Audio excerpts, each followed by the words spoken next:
आमच्या जागेच्या संदर्भामध्ये आम्ही सगळं विचार निर्णय त्या ठिकाणी करतो आहे, सगळं गणितं मांडतो आहे आणि मला वाटतं रात्रीपर्यंत किंवा फार झालं उद्या सकाळी निर्णय होईल.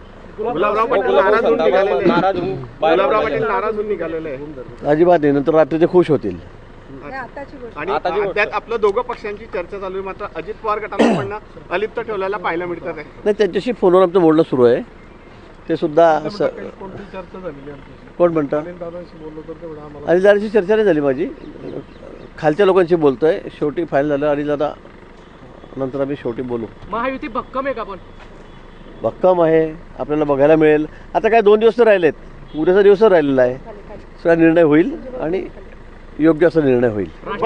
एकंदरीत बघायला गेलं तर नाशिकचं काय? आता मी नाशिकच निघालेलो आहे. मला फक्त 4 वाजून 10 मिनिटांनी ट्रेन आहे. मी नाही गेलो 4 वाजून 40 मिनिटांनी, फक्त 10 मिनिट बाकी आहेत. मी गाडीपेक्षा थोडंसं ट्रेनमध्ये जरा कारण इतका प्रवास चाललेला आहे, गाडी तर जरा झोपता येईल थोडा आडवा पडून, म्हणून मी ट्रेनने निघालेलो आहे.